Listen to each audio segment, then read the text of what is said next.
Agora na Canção Nova, uma questão de fé. Conversas de fé e com fé, com o Padre José Luís Borga, Nuno Guita e Gonçalo Serras.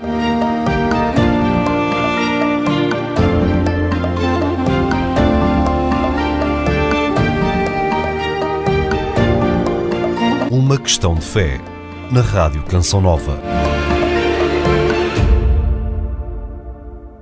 Olá a todo o auditório, bem-vindos ao terceiro episódio, como habitualmente com o Padre José Luís Borga, com o Nuno Guita e com eu próprio, que sou o Gonçalo Serras. Eu espero que estejam a gostar daquilo que tem sido as nossas partilhas dos últimos tempos. Encorajo-vos a comunicarem com a Rádio Canção Nova, transmitirem as vossas opiniões, os vossos comentários, também para nós irmos percebendo aqui deste lado como é que podemos melhorar e como é que podemos ser mais interessantes para vocês. De qualquer forma, o tema deste novo episódio vai ser subordinado à coragem. O que é isso de coragem? Miguel de Cervantes foi um escritor espanhol, autor do famoso livro Dom Quixote de La Mancha, e a respeito da coragem que todos reconhecemos que é necessária para tudo na vida, deixou-nos a seguinte frase: quem perde os seus bens perde muito, quem perde um amigo perde mais, mas quem perde a coragem perde tudo. Nuno Guita, sei que não és espanhol, isto tem alusão a um famoso amigo nosso que tem esta expressão, sei que não é espanhol, mas em todo o caso diz-me se concordas com esta frase do Miguel de Cervantes e já agora porquê. Então, bom dia Gonçalo, bom dia Sr. Padre, bom dia auditório, bom dia a todos. Não concordo nem com o espanhol nem com o Cervantes. Não concordo porque a coragem perdemos-la todos muitas vezes. Eu falo por mim. Bom, e depois temos que ter a esperança de voltar a encontrá-la. Eu penso que quem perde a esperança é que perde tudo. A coragem, eu acho que é algo mais difícil, e ela é sempre na medida do nosso medo. Creio que já falámos disso aqui há uns programas atrás. Só temos coragem na proporção do medo que temos. Quem não tem medo também não precisa, nem tem coragem. Faz o que fizer, mais ou menos consciente ou inconsciente. Nós só precisamos de coragem se tivermos medo. Agora, a coragem também requer consciência, não é? Nós precisamos de um ato consciente, e isto quase que na continuação daquilo que já dizíamos a semana passada e na outra, que é sempre um apelo à consciência. E é conveniente termos essa coragem com um propósito e para um objetivo. É um caso a opção e a escolha em que é que nos focamos, não é? No problema, naquilo que nos mete medo, ou na solução, naquilo que nos dá alento e nos dá esperança. Se calhar a coragem, e talvez aqui o Padre Borga nos vá enriquecer mais quanto a isso, a coragem ela vem de mãos dadas com a esperança. Nós enchemos-nos de coragem quando queremos ultrapassar aquilo que nos causa medo, os nossos medos, e mais uma vez falamos isto. Eu hoje estava a pensar no nosso programa e a lembrar-me de um jogo que os meus filhos tinham há umas décadas atrás, que era os monstros e os heróis. E nós aqui também estamos sempre a falar de monstros, não é? Dos nossos medos, dos nossos fantasmas, dos nossos receios, e depois querer nos inspirar com fé, com esperança e com coragem para nos tornarmos um herói, ou para nos tornarmos uns heróis. Creio que isso até tem muito que se lhe diga no que diz respeito ao nosso referencial civilizacional da antiguidade clássica, não é? Aquela ideia já dos gregos, não é? Do Homero, do herói, sermos heróis. Mas o herói só é herói porque tem medo, porque passa por privações e provações, e depois consegue encher-se de coragem, raras vezes sozinho, e mais uma vez, é sempre em comunidade com o outro, encher-se de coragem para se vencer a si mesmo, aos seus obstáculos, aos seus medos, aos seus monstros que o perseguem e muitas vezes estão dentro de si mesmo. Muitas das vezes, a maior coragem necessária é para enfrentar o maior monstro, que não poucas vezes somos nós próprios, não é? Os nossos medos de nós mesmos. Mas isso leva-nos se calhar aí ao resto do programa, e eu ficava-me por enquanto por aqui. Eu acho que todos nós perdemos a coragem, eu falo por mim, depois, com esperança e muitas das vezes, não raras, com bons amigos, conseguimos recuperar e reencontrar a coragem para enfrentar os nossos medos. Coragem e medo vêm de mãos dadas. Seu padre, assim pessoalmente, acontece-lhe faltar-lhe a coragem? Acontece faltar a coragem? Onde a gente menos espera, começa a tremer as pernas e a pensar, e para onde é que eu fujo? Onde é que é a porta de saída? Não é? Bom, antes de mais dizer que há aqui, quando a gente fala destes aspectos de uma forma... a resposta, vou lá voltar para o princípio, pela tua introdução. Certo. Há aí uma intuição que eu acho que é a mais autêntica. Não é? Primeiro os amigos, não é? Como é que ele dizia? Primeiro os amigos e depois vem a coragem. Como é que é a frase? Quem perde os bens, bens, coisa, amigos. Exato. Quem perde os amigos perde quase tudo, okay. E quem perde a coragem perde mesmo tudo. Eu não garanto que seja em todas as circunstâncias assim, mas está a referir-se a um tripé que é fundamental para nós termos coragem. Primeiro já, quando temos coragem para alguma coisa, assenta em alguma realidade. Normalmente assenta nos recursos que temos, pode ser os bens podem ser os valores, enfim, acreditar que eu já me saí bem nessas circunstâncias.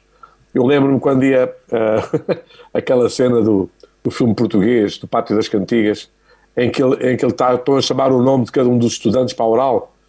António! Sou eu! João! E quando chamam então o Vasco Santana, ele diz, valha-me Santo António! Quer dizer, saber em que é que a gente se baseia para nos motivarmos, ou se calhar estabilizarmos o receio que a realidade nos dá, nos causa. E é normal, quando eu me lanço à água e estou a aprender a nadar, é preciso ter coragem, mas ela será tão menos necessária quanto eu tenho a experiência de que fui adquirindo uma série de competências que me põem, pelo menos, à partida, a salvo. Ou pelo menos não vou morrer afogado nos primeiros tempos. Não é?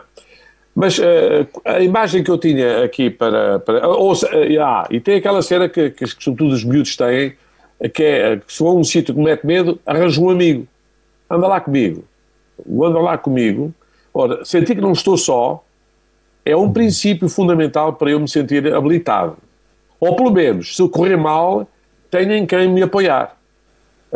Ou alguém que me ampara. Ou alguém que... Eu lembro quando comecei a nadar, usando o mesmo exemplo, lá no Rio Almonda, nós começávamos a nadar com o outro. Anda. E normalmente o outro que estava a nadar é que nos mostrava que a gente... Depois ele dizia como é que fazia. Olha, faz assim. Pronto. E normalmente quem dizia faz assim, faz assado, estava a nadar na nossa frente. Eu lembro quando comecei a nadar foi exatamente por isso. Se não tivesse ali ninguém, só por mim, se calhar não ia. Mas é preciso alguém que diga, tu és capaz. Um professor, um pai, uma mãe. Realmente, a coragem vem-nos também da gente se sentir apoiados. É um risco, mas um risco de algum modo calculado. A última parte, talvez a mais que talvez Cervantes tenha esquecido, que é a parte da própria palavra coragem, que eu gosto de olhá-la pelo cor, vem de coração, agem vem de agir. Assim, usando agora aqui uma pintura a partir da palavra, tem a ver com a ação da coragem. Como é que eu sinto isto? Uma vez perguntaram ao primeiro homem que, isto consta exatamente daquelas histórias edificantes, o primeiro homem que alcançou o topo do Everest. Coisa que ninguém tinha alcançado até então, e morreu muita gente a tentar alcançar o topo do Everest. Se tivermos um rol de pessoas que não conseguiram, acabou, era quase a motivação para não ir. Mas, de facto, houve um homem que chegou lá. E esse homem foi entrevistado quando chegou cá abaixo. E alguém lhe disse, como é que você conseguiu uma coisa que ninguém conseguiu até agora? E a resposta dele, e por isso eu vou usá-la exatamente para a palavra coragem, ele disse, foi muito simples. O meu coração foi à frente e eu fui atrás dele. O meu coração chegou lá, estava lá o meu coração e eu convenci-me. Portanto, o meu coração foi... E se pensarmos que os amigos é quem habita o nosso coração com a nossa permissão e com o nosso pedido que não se foi embora, senão os amigos a gente quer sempre mantê-los na nossa presença, o maior amigo que nós temos é o nosso próprio coração. Como diz aí está o motor de toda a coragem. Repara que a gente, quando não está motivado, quando não tem a alegria, quando não sonha a realidade que estamos a enfrentar, qualquer pequena dificuldade nos faz desanimar e mudamos de rumo. A primeira dificuldade leva-nos a dizer, também estavam verdes, não é? Como dizia a raposa, estavam verdes e desiste da ideia. A outra é, se o teu coração vai onde te leva o teu coração. Se o teu coração te chama a algo de grande, no fundo foi o que fez Jesus Cristo, porque é que ele suportou a cruz? Porque o seu coração estava cheio da eternidade do Pai. Não é? Pai, em tuas mãos entrego o meu espírito. Todos o abandonaram, exceto aquele que nunca o abandonou, nem nunca se sentiu abandonado. Vamos vendo essa confiança ao longo do Evangelho, desde o dia do batismo de Jesus até ao dia da sua glorificação, da sua ressurreição. Portanto, de algum modo, o coração dele, e foi por isso que a última coisa que lhe abriram já morto foi o coração, e dali se o sangue e a água. Portanto, a coragem vem muito daquilo. Quem tem coragem não tem medo. Quem tem medo tem pouca coragem. Portanto, a coragem é a resposta, é a outra face, digamos assim, da mesma moeda, as duas faces. Eu não digo, na medida eu estou convosco, não tenhais medo, dizia ele. Portanto, a primeira face é, como ele está connosco, não temos razão para temer. Se me envolve a noite escura, nada temo porque vós estáis comigo. Não é? A coragem é sempre o resultado de uma confiança.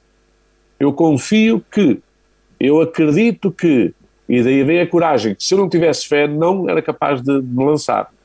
No fundo, aquela história da criança que se lança da ponta da mesa para baixo, ou quando o pai lhe diz, manda-te. É curioso, se ela for criança, ela manda-se. Se for um adolescente, já não se manda.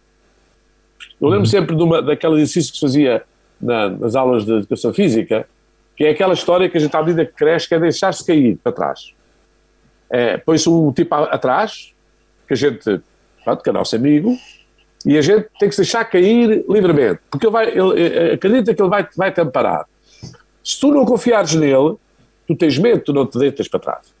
Vais sempre com o pé atrás. Lá está, estar de pé atrás. Tu não te deixas cair porque não confias nele. Mas se for alguém em quem tu confias, por exemplo, os bailarinos, quando saltam e esperam que o apoio a agarre, ela tem a confiança absoluta de que ele não a vai deixar cair. E é por isso que ela tem coragem de se lançar. Se ela desconfiasse que ele não a amparava, isso iria causar-lhe um tropeço, um impedimento, um torpor, como vamos dizer, mais do que um tropeço, um torpor, que não fazia com que ela não saltasse. Portanto, de algum modo, a confiança, diz-me em quem confias, eu dir-te até onde és capaz de ir. Quando tu confias na tua barca, as lanças estão ao alto mar. Quando tu confias quem vai contigo na barca, até atravessas o oceano se for necessário. Agora, quando tu desconfias disso tudo, a desconfiança, lá está, isso vai te impedir de até pôr dentro do barco. Não é? Portanto, a confiança e o medo estarão, o ideal é estar tão equilibrados que eu não sei bem se é bem confiança, se é não ter medo, se é inconsciência. Mas, de facto, aliás, não é por acaso que a inconsciência também nos faz mais livres. Sr. Padre, eu fiquei a pensar naquilo que disse, que quando falou do primeiro homem que subiu ao Everest, que o coração Sim. vai à frente, não é? Mas eu gostava de saber o que é que o Sr. Padre acha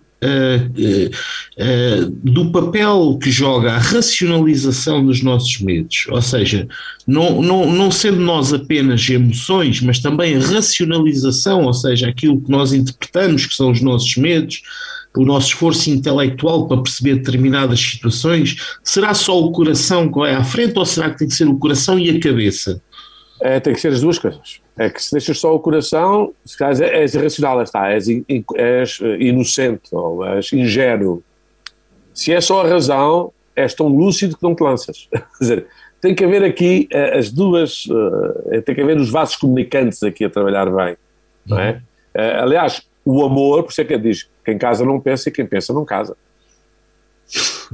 Portanto, o amor é levado por um sentimento e uma emoção que me leva a confiar, a ponto de eu contigo vou até debaixo da água, não é?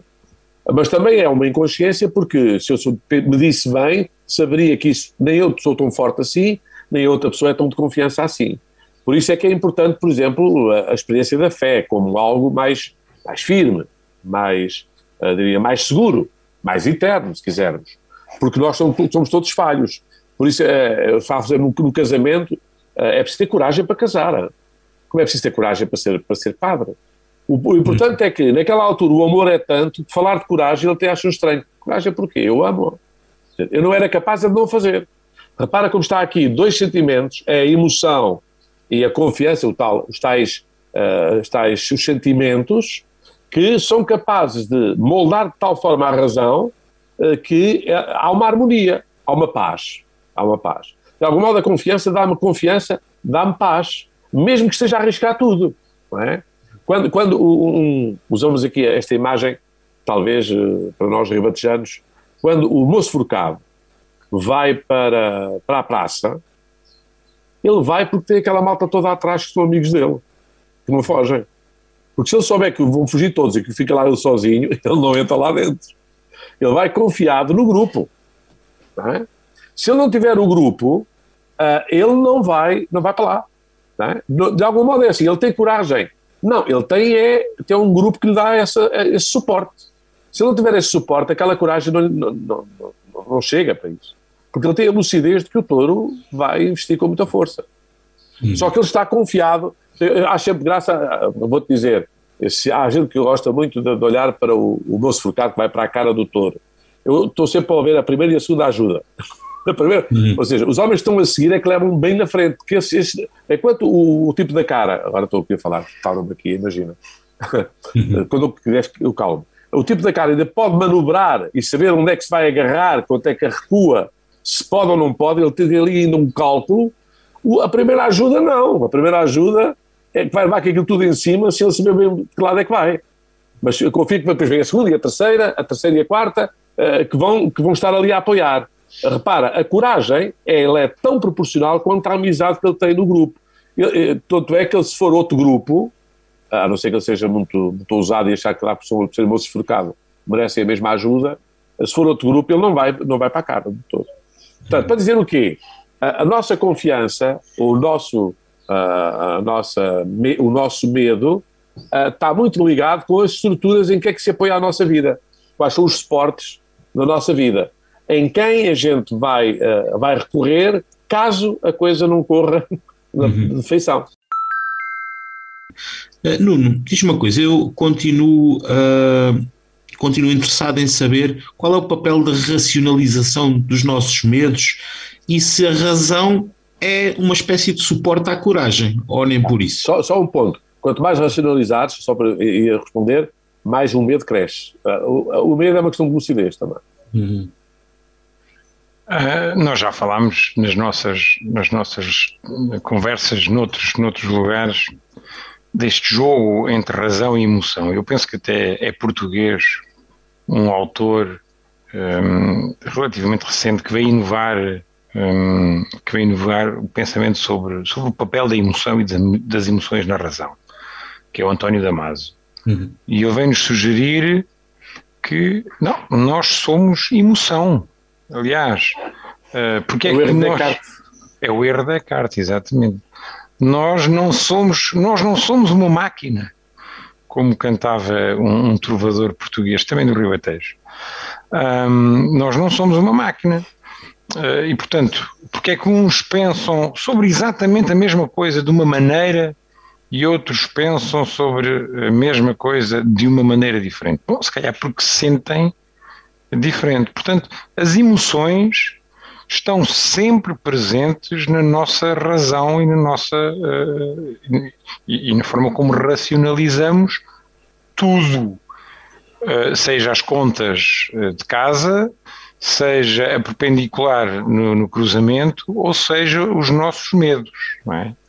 Portanto, as nossas emoções transportam ou são transportadas também na razão, o que é fantástico, porque isso significa que nós, quando estamos a encher-nos de coragem, estamos a racionalizar a emoção do medo, e depois depende de como é que fazemos isso, acontece aquilo que o Padre Borga estava a dizer, né? Mais racionalizamos, mais nos entregamos ao medo. Mas há aqui várias formas de abordar isto, não é? Há aqui várias formas de abordar isto, e cada vez mais, e eu penso que isto também muda, não é? E evolui, porque hoje em dia nós, em todos os aspectos da vida, isto é curioso. Eu acho que antigamente muitas coisas eram, aliás, talvez toda a vida era mais simples, não é?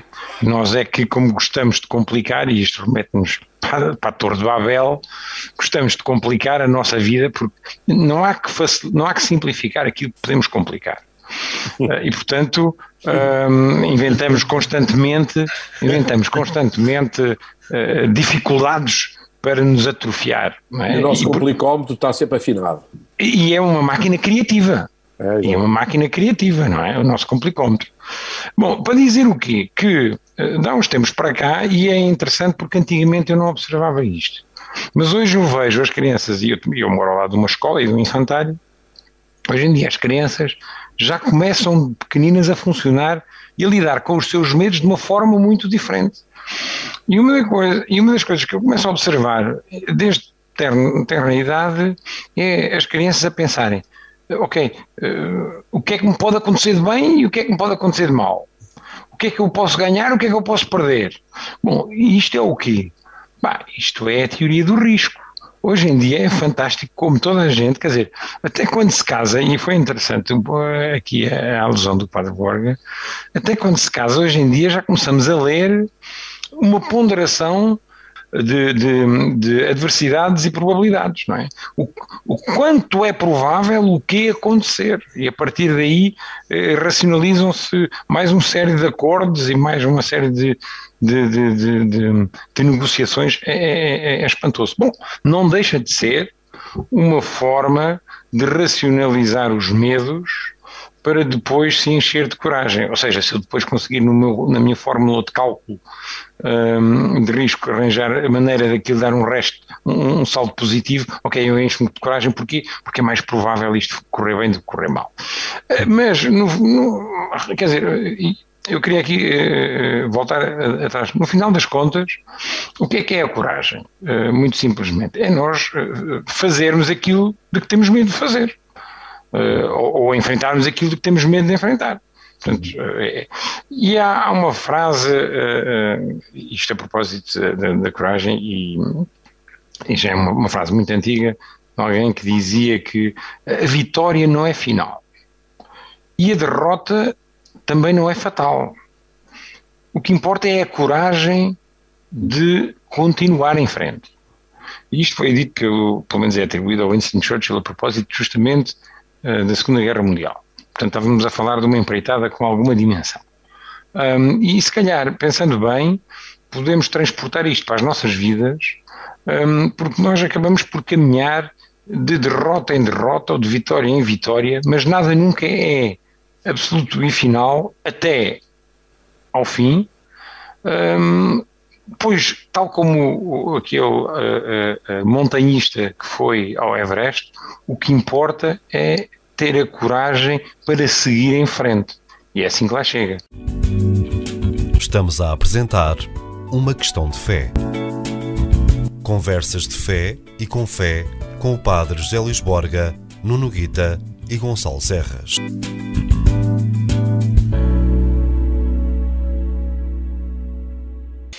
Nuno, mas a respeito de lidar com os nossos medos, nós utilizamos, eu pelo menos utilizo muitas vezes a racionalização no sentido de mitigar esse medo, no sentido de o ver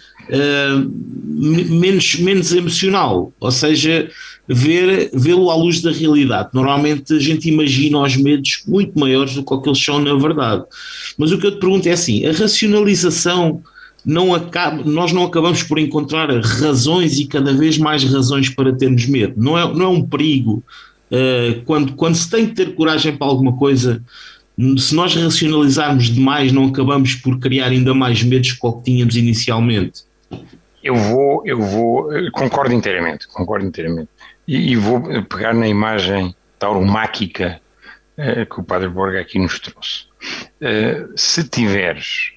Se algum de nós estiver próximo, nós temos aqui bovinos suficientes para poder encarar um bovino daqueles de perto. Se qualquer um de nós se puser a imaginar a cabeça daquele bicho com aqueles 2 aparelhos apontados para a frente, aquilo é terrível. E quanto mais perto encararmos os cornos do touro, mais medo aquilo mete. É preciso, de facto, como tu dizes, e isto acontece com todos os nossos medos, não é?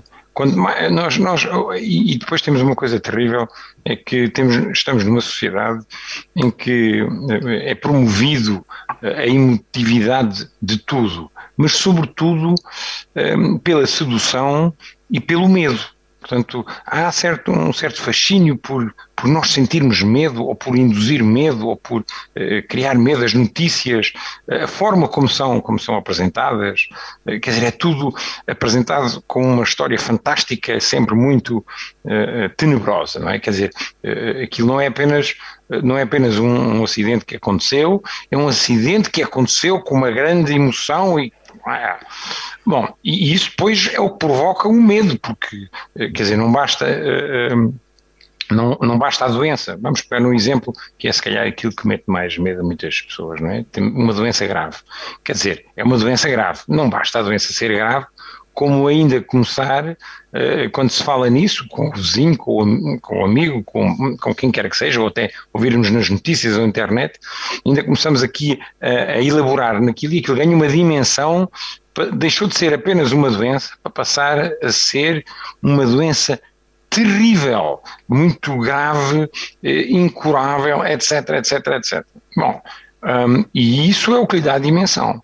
É necessário aquilo que tu dizes, e muito bem, a racionalização, para nós dizermos assim, calma lá, eu se me entrego a este olhar do medo, não é, da doença, por exemplo, se eu me entrego a esta doença sem esperança, e se me entrego a ela, bom, ela é que toma conta de mim.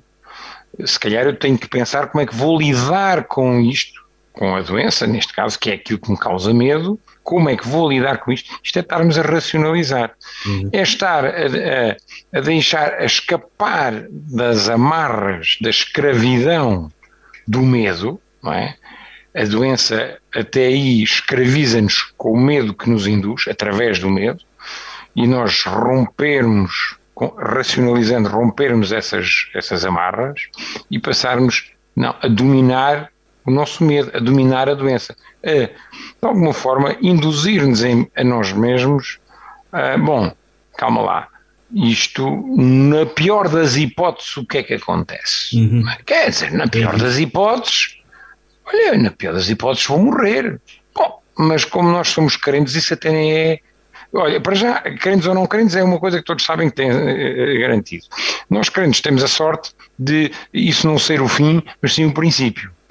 Portanto, até isso nos ajuda a ter coragem. Bom, a partir daí, o dito monstro, que era muito grave e que nos causava imenso medo e que nos escravizava, já perdeu metade do tamanho, já deixou de ser um monstro para passar a ser um bichinho. E a partir daí a gente já pode olhar para ele e dizer, ok, então isso é o que me pode acontecer de pior, mas até lá, como é que eu posso lidar com esta doença? Há tratamento, há cura, há formas de minimizar os seus efeitos. Bom, e de repente aquilo que era uma doença terrível, pronto, ok, é uma doença, se calhar até crónica, se calhar até vou ter que conviver com ela, bom, enfim, já não, vou ter que ter alguns cuidados na alimentação, limita-me um pouco na vida, mas não toma conta de mim, sou eu que tomo conta dela. A inversão desta relação é fundamental. Seu Padre, eu ia agora escutar a sua opinião, porque o Guita disse aqui tanta coisa interessante, mas uma das coisas interessantes que ele disse foi precisamente esta ideia que nos é provocado muito medo pela comunicação social, nomeadamente pela forma como as notícias são apresentadas. Eu estou-me a lembrar da pandemia, onde eu pessoalmente tive de desligar a televisão porque já não aguentava aquele sentimento de pânico que me era provocado. Aquilo provocava muito medo, mas também nos era solicitada muita coragem. E eu, uma pergunta aqui muito direta é se o seu padre acha que hoje em dia realmente nós vivemos rodeados de medo por todos os lados, no que toca à comunicação social em particular. Olha, o maior medo que nós temos, e falaste disso com alguma facilidade, é a solidão. Aliás, Cristo, diante dos seus discípulos, dizia: não tenhais medo, eu estou convosco. A história aqui é, a razão de não ter medo é confiar nele. O mesmo é dizer que ele está em nós e em nós ele faz a sua obra. A outra questão é, quando nós começamos a apenas sentirmos desamparados, quando começamos a sentir apenas, como dizia Pedro, a sentir os ventos contrários, e esquecemos porque é que a gente se pôs nas coisas, a probabilidade da gente ver tudo a andar para trás, e o medo é no fundo o fracasso. É o pior dos medos que a gente tem é morrer.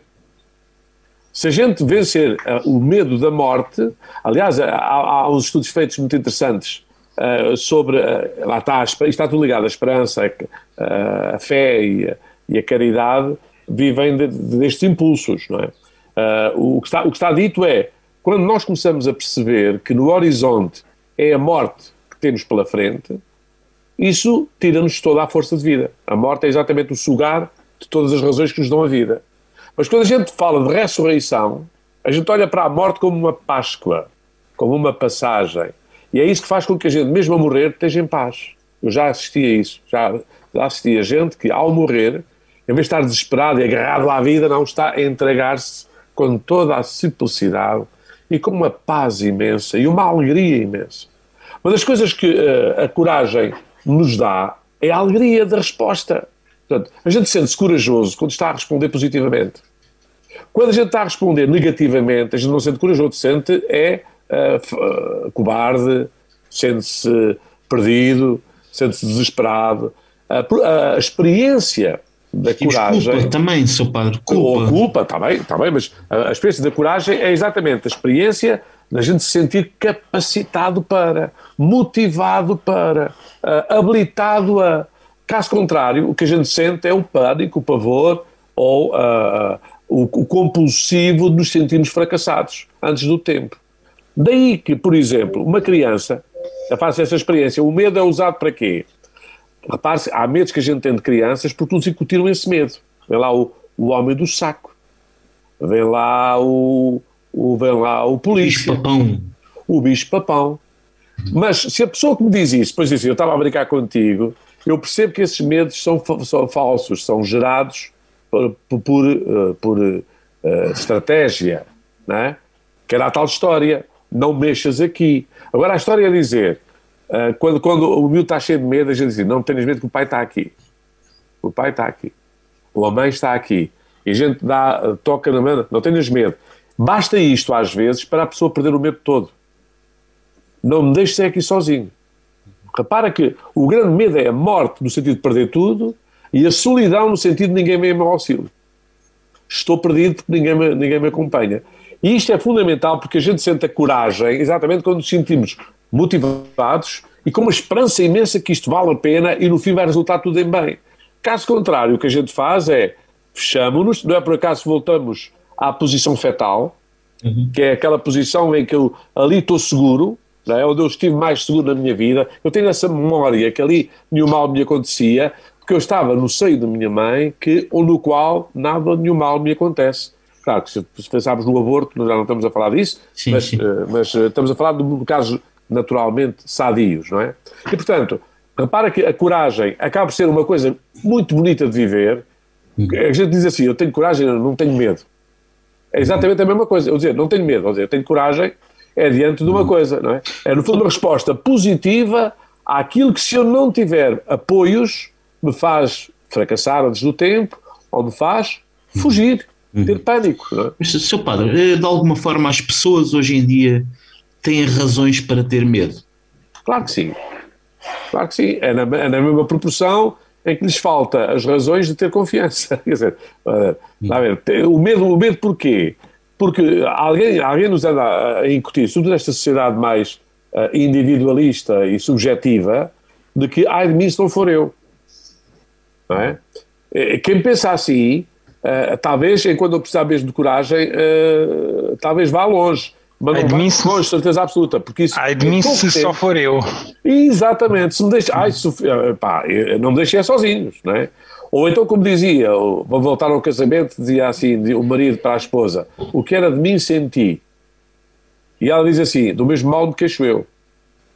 Repara, que esta simples, aqui não há anulamento, no entanto há o reconhecimento de uma fraqueza, mas ao mesmo tempo o reconhecimento de onde vem a força, de onde vem a confiança, de onde vem o auxílio. E é por isso que a fé é tão importante, seja ela qual for, na mente e na experiência que nos humaniza. Afinal, não é como os animais não têm esse problema. Os animais instintivamente estão motivados para aquilo que a realidade lhes vai propor. Eles já sabem qual é a resposta e reagem ao estímulo. Nós não. Nós, seres humanos, não. Desde logo, a nossa fome, quando a gente começou a comer, se a mãe não nos leva ao peito, nós não conseguimos matar essa fome. Já dependemos de alguém pegar em mim. E é bom que, por isso é que Jesus Cristo dizia, que eu não for como as crianças, não entra no reino dos céus. Quer dizer, a experiência da nossa fragilidade é que nos dá também a noção de onde vem a fortaleza. Às vezes, veja-se como o treinador numa equipa de futebol, quando ela perde, troca-se ao treinador, não é a equipa. Porque o treinador tem que incutir na equipa... É chicotada psicológica. Exatamente, às vezes basta isso, atenção.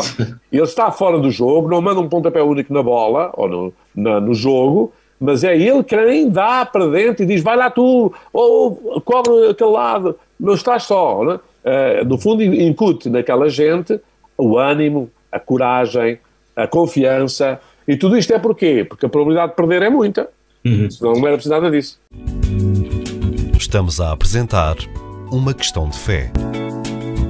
Conversas de fé e com fé com o Padre José Luís Borga, Nuno Guita e Gonçalo Serras.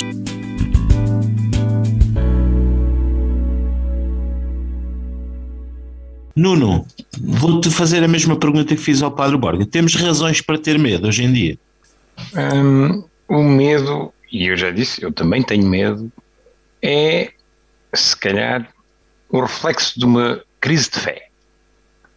Porque quem tem fé, entrega-se, ou está entregue. Sim. Então, tendo fé, não tem medo, tem coragem. Não tem razão para ter medo. O que é que lhe pode acontecer na pior das hipóteses? É ir ter com o pai. Bom, mas como isto, cá está, como dizia o Padre Borga, nós não somos perfeitos, não é? Nós somos falhos, então volta e meia duvidamos da nossa fé, não é? E é aí que temos medo. E aí temos medo. Jesus Cristo reage, homens de pouca fé. Homens de pouca fé. Pronto, e isso acontece. De resto, recordar que o medo, e é fantástico porque é daqueles instintos que qualquer animal tem. É de sobrevivência. Até os animais de sangue frio, a quem lhes falta o sistema parasimpático.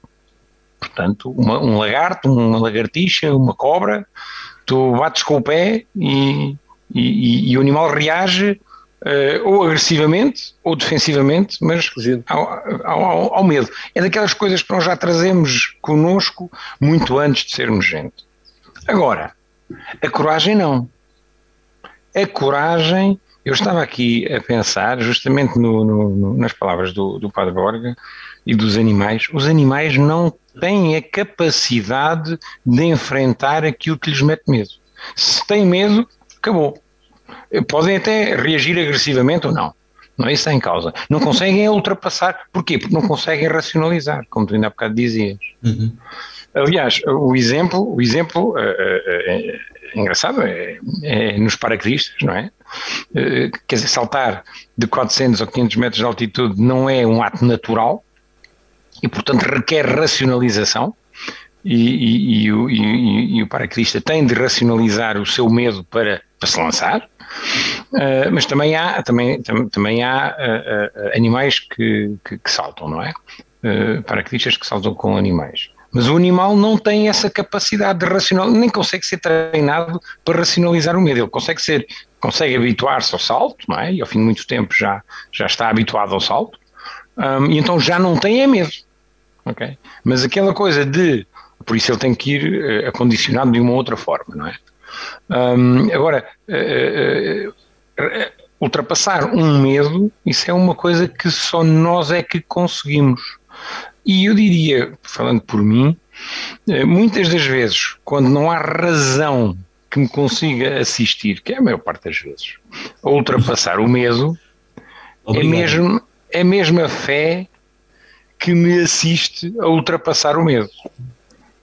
É que no limite não estarei só, não estou só, e não estando só é um ato de fé, encher-me de coragem para enfrentar aquilo que me aterroriza mesmo, não é? Seja uma doença, seja um conflito, seja uma circunstância, seja a mim próprio, que ainda sou capaz de ser o mais difícil de enfrentar. E acho que é muito por isto. Portanto, a coragem, nós temos razões para ter coragem, temos razões para ter medo, mas mais razões temos é para ultrapassar esses medos com fé e isso nos dar coragem. Não sei se conheces aquela música já muito antiga que diz que já não há heróis, mas hoje em dia dá-me a ideia que nós precisamos mesmo de ser um bocadinho heróis. Precisamos mesmo de referências e de nós próprios sermos heróis. O que é que tu achas? Eu acho que sim, mas eu acho que isso é o nosso, é o nosso destino civilizacional. Já, como eu ainda há bocado dizia, citava o Homero, não é? Desde o Homero, sermos heróis. É esperado, desde que somos pequeninos, não é? É esperado que nós ultrapassemos as tribulações. Há uma expectativa desde sempre, até já no Antigo Testamento, quer dizer, desde sempre, a história é feita de heróis. Portanto, é de heróis que reza a história. E o convite das histórias dos heróis é para todos nós sermos heróis, cada um à sua dimensão e na sua realidade, como é óbvio. Não é? Cada um vai salvar o mundo ou pelo menos tem essa responsabilidade de salvar o seu mundo nas suas circunstâncias e na sua dimensão. E isso não é nem mais nem menos meritório. Demitirmos-nos disso e dizermos eu não tenho de ser herói, é um problema até desde logo de cidadania, porque isso é demitir-nos de participar em construir este mundo e construir esta sociedade. E reparem numa coisa, já é do Gênesis nós povoarmos este mundo e dominá-lo, e dominá-lo para o bem, não é? Para realizar a obra de Deus e o projeto de Deus. E para isso não é demitirmos-nos ante as provações e ante as dificuldades. Para isso é necessária coragem, e termos a consciência e a vontade de ser heróis em cada momento. Quer dizer, o filho que consegue acompanhar o pai nos últimos dias precisa de coragem. O pai que acompanha o filho nos primeiros precisa de coragem e é um herói. Nós somos heróis uns dos outros sempre que apoiamos o nosso amigo que está ali naquele momento a precisar da mão que mais ninguém lhe dá. E como cá está, a própria ideia dos escoteiros, não é? Uma ação por dia, uma boa ação por dia, é ser heróis todos os dias, pelo menos uma vez.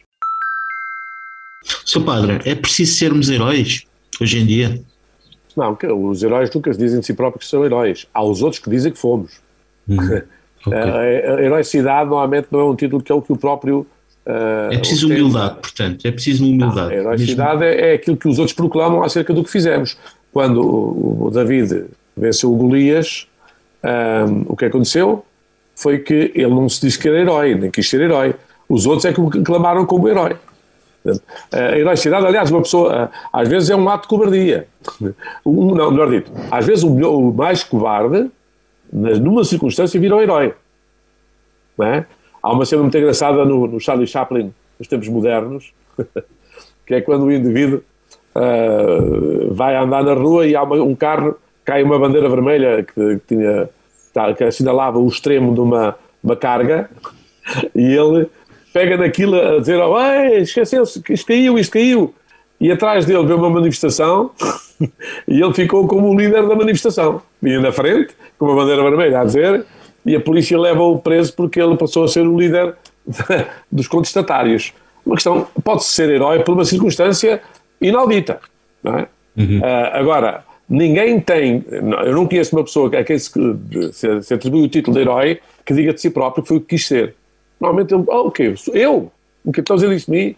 A heroicidade não é propriamente um título que a gente queira. Agora, a confiança, e sobretudo quando tu tens fé, farás coisas que tu nem próprio sabes que era possível.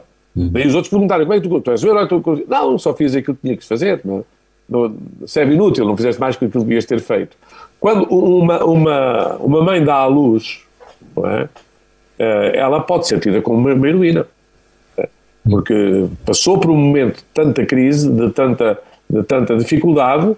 Agora, ela não quis de si próprio esse título. Normalmente o herói é um título que é dado a outrem por circunstâncias que o próprio às vezes nem sabe que aconteceu.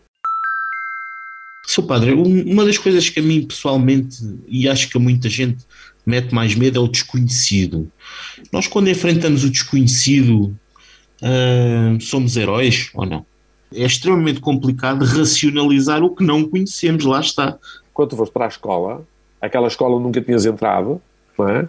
Estavas a enfrentar um desconhecido. Por isso é que a tua mãe foi contigo no primeiro dia. Eu tinha mais sorte, tinha um irmão gêmeo, íamos sempre os dois, portanto havia sempre ali uma base à partida garantida.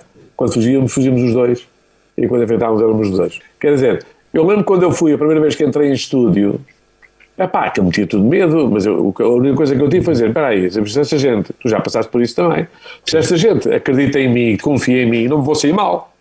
Não é? Portanto, aquela história tem muito a ver mais com as tais circunstâncias. Daí a gente, às vezes, quando falha com os nossos amigos, se calhar falhámos com a pessoa que fracassou porque não estávamos lá a dar-lhe o apoio, não é? Como quando tens que levar uma injeção complicada ou fazer um tratamento complicado do IPO, se tiveres alguém familiar que está ali ao lado, ou se tiveres aquela enfermeira que te dá confiança, consegues aguentar aquilo que, se não fosse isso, não tinhas aguentado. Foste herói, sim, mas de algum modo foste, no fundo, aquilo que devias ter sido. Quer dizer, não tem outra razão de ser. De algum modo, a vida é, para muita gente, uma heroicidade. Porque tem tanta probabilidade de não dar certo, que quando dá certo, para outros, é milagre. Por exemplo, há quem diga: para quem crê, tudo é milagre. Agora, para quem não crê, ou é heroicidade, ou então não tem explicação. Não é? Mas penso que quando a gente tem a tal confiança, quando São Paulo diz uma coisa, é muito simples: aquele homem corajoso que enfrentou tantas adversidades, diz ele: eu sei em quem pus a minha confiança. Esta é a fonte de maior coragem, é a gente saber porque é que eu ia ter coragem, em que é que eu confio, qual é a base da minha ousadia, ou pela minha serenidade, mesmo perante a maior adversidade. Não é? Às vezes é lembrar-me que já passei por coisas piores, ou outra é dizer: basta que não decepcione quem apostou em mim. Não é? E isto acontece no dia do casamento. Eu lembro, no dia da minha ordenação, eu deixei de pensar muito se eu era capaz ou não. E onde é que está a razão? É porque, não sei se já falou uma ordenação de um padre, é que não somos nós que pedimos: ó Sr. Bispo, ordene-me padre. Não, há um colega, normalmente um superior, que diz ao Bispo: tenho a coisa, em nome de toda a gente, apresentado este candidato ao sacerdócio. E diz o Bispo: se vejo se ele é digno. E ele é que responde. por aquilo que soubemos, por aquilo que apurámos, ateste que foi considerado digno. Repara, foi considerado digno por outros, não foi por mim. Eu sou padre porque houve outros que me consideraram digno disso. E isto é de uma tranquilidade imensa. Também vou dizer, também é a razão porque eu não quero decepcionar. Se a gente confia em mim, vou decepcionar porquê? Às vezes basta um pai, uma mãe, um irmão, a lembrarmos das pessoas que ficam magoadas se eu fracassar, não é? E daí vem a tal coragem. Nuno, eu tenho acompanhado aqui o raciocínio do padre José Luís Borga. Dá-me a ideia que ele vê a coragem como algo que se vive com o outro, não é? Nós procuramos no outro alento para a nossa própria coragem. Mas, Nuno, e aquelas pessoas que se sentem mesmo sós? Não são essas pessoas que precisam mais da coragem? Aquelas pessoas que não têm ninguém, que estão sozinhas, que não têm quem lhes estenda a mão, aqueles casos extremos, não são precisamente essas pessoas que precisam mais de coragem e não são precisamente essas pessoas que são os verdadeiros heróis? Desencorajadas. Porque é mais normal de se sentirem-se desencorajadas, estão sozinhas. Sim. Mas respondo. Não, é isso mesmo. É isso mesmo que o seu padre dizia. A solidão, não é bom que o homem esteja só, não é? Já nós tínhamos aqui recordado. E não é bom por um conjunto de razões. Ninguém se basta a si próprio. É curioso que nos dias que correm, quer dizer, a humanidade fez a sua história toda sempre em função da sua natureza gregária, não é?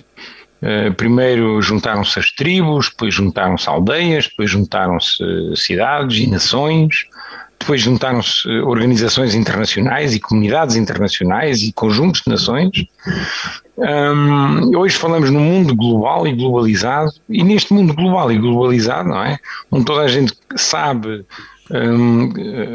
a cor das pintas da cabra que subiu acima da árvore do Central Park em Nova Iorque, propaga-se ao mesmo tempo que as pessoas se bastam a si próprias, podem viver sozinhas, não precisam de ninguém, o Estado toma conta, as instituições fazem, levam, acontecem.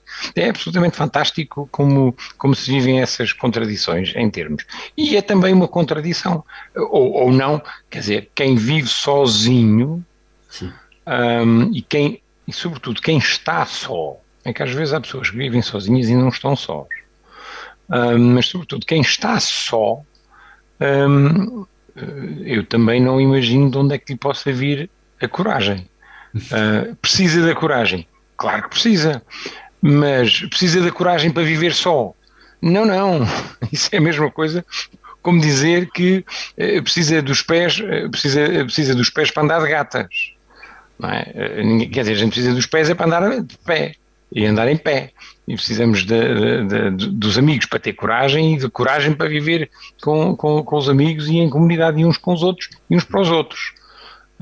Portanto, quem vive só, repara, é uma consequência, não é? Viver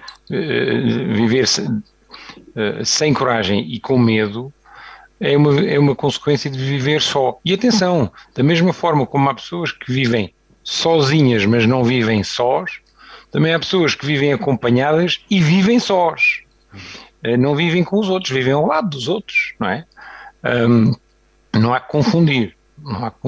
Eu concordo com a linha de raciocínio do Padre Borga, é dos outros e do outro que advém, pelo menos, a minha dose de coragem quando preciso dela. Eu vou agradecer ao Nuno Guita e ao Padre José Luís Borga a participação em mais um episódio. Agradeço a vossa companhia e espero ver-vos no próximo episódio de Uma Questão de Fé. Muito obrigado e fiquem com Deus. Obrigado.